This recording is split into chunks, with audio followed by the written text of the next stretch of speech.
নমস্কার, আপনারা দেখছেন আমার ছোট্ট YouTube channel voice of Anirban. সঙ্গে আমি আপনাদের আপনজন অনির্বাণ চৌধুরী। আপনারা জানেন যে সকাল 9টায় আমি যে ভিডিও করতাম, এখন তার সময় পরিবর্তন করে সন্ধ্যে 7টায় প্রতিদিন একটি করে ভিডিও আপনাদের কাছে আনছি।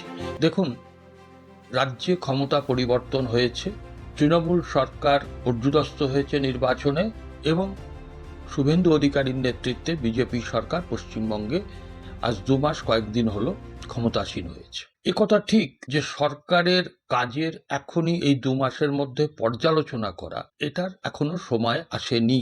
কিছু কিছু ঘটনা তো এমন ঘটেছে যেগুলো মানুষের বিপক্ষে গেছে। এই হকার উচ্ছেদ থেকে শুরু করে বুলডোজার, এখনো অন্নপূর্ণা ভাণ্ডার নিয়ে সরকার চূড়ান্ত কিছু করতে পারেনি, ইত্যাদি ইত্যাদি ব্যাপারগুলো আছে। আবার শিল্পায়নের চেষ্টা করছে সরকার। ইতিমধ্যে লাক্স কোজির একটি এক্সটেন্ডেড ইউনিটের উদ্বোধন হয়েছে গতকাল ডানকুনিতে। এটা ভালো উদ্যোগ।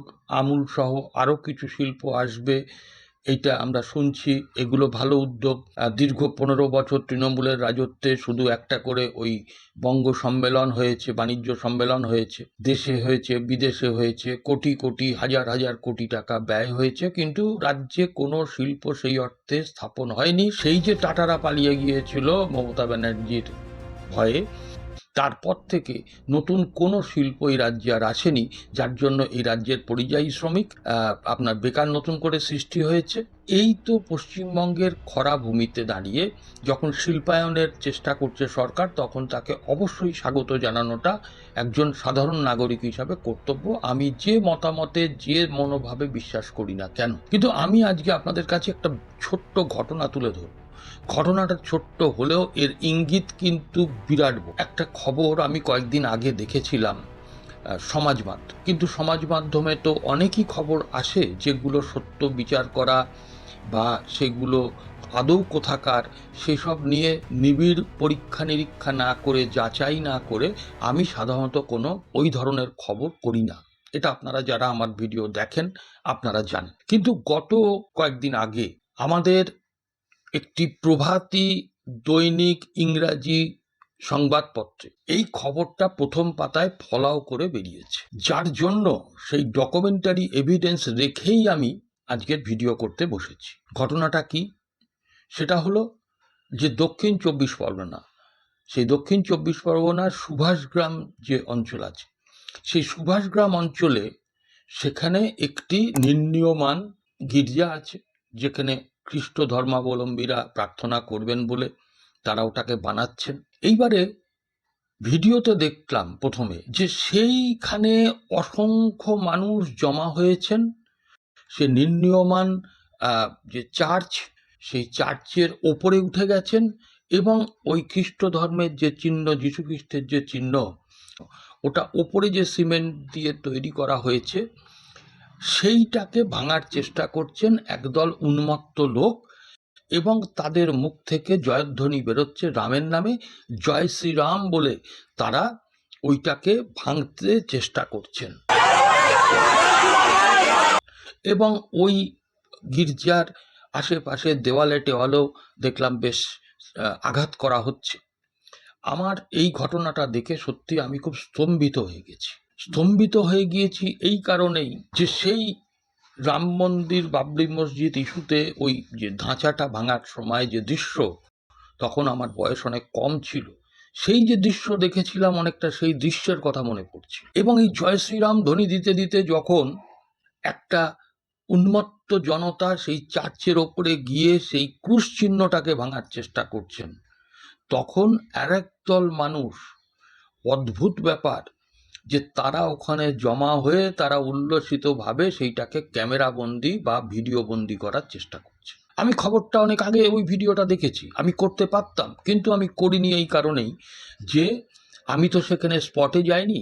যখন ইংরাজি দৈনিক প্রভাতী দৈনিকে যখন সেটা হেডলাইন হয়ে বেরোল, এইটা যখন কাগজটা বিদেশের মানুষও দেখছে, বলুন তো আমার দেশের, আমার রাজ্যের সংহতির বার্তাটা কি পৌঁছচ্ছে?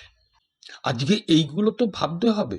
রাজ্যের মুখ্যমন্ত্রী শিল্পমন্ত্রী, তারা শিল্প আনার চেষ্টা করছেন। আজকে সেইগুলো করুন, তাতে কর্মসংস্থান হবে, মানুষের সমর্থন বাড়বে। তা না করে এই ঘটনা যদি ঘটে তাহলে কিন্তু ভবিষ্যতে খুব খারাপ ইঙ্গিত দিচ্ছে। আমি শুধু আপনাদের কাছে এই কথাটাই বলবো, বিজেপি নেতৃত্ব বা বিশেষ করে উচ্চ নেতৃত্ব এবং মুখ্যমন্ত্রীর কাছে আমি অনুরোধ করব একজন পশ্চিমবঙ্গের সাধারণ নাগরিক হিসাবে, যে দয়া করে এই কাজ বন্ধ করান। প্রশাসনকে বলুন উদ্যোগ নিতে। সমস্ত ধর্মের অধিকার আছে তাদের নিজ ধর্ম পালন করার। আজকে প্রার্থনা গৃহ যেটা নির্ণীয়মান, তার বিরুদ্ধে যদি কোনো অভিযোগ থাকে যে বেদখল করে হচ্ছে, তা তো নয়। ধর্মান্তকরণ হচ্ছে এমন কোনো প্রমাণ তো নেই। যদি তাদের কাছে থাকে তাহলে প্রশাসনের কাছে গিয়ে সুনির্দিষ্টভাবে অভিযোগ করুন। এখন তো দেখছি প্রশাসন অনেক সক্রিয়।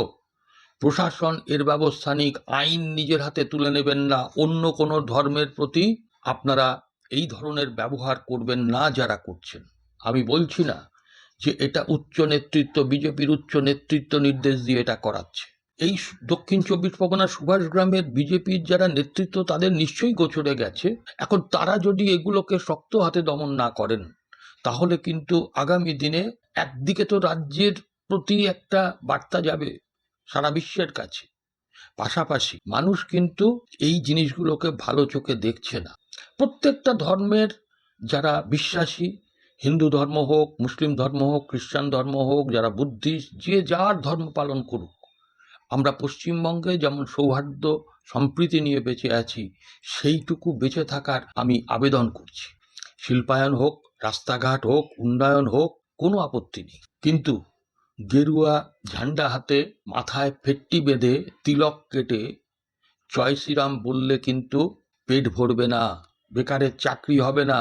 আজকে দুবেলা দুমুঠো ভাত জোগাতে গেলে আমাদের রাজ্যের বাইরে যারা চলে যাচ্ছে পরিযায়ী শ্রমিক হয়ে, তারা যাতে না যেতে পারে, তারা যাতে রাজ্যে থাকতে পারে, পরিবারের সঙ্গে তারা দিন যাপন করতে পারে।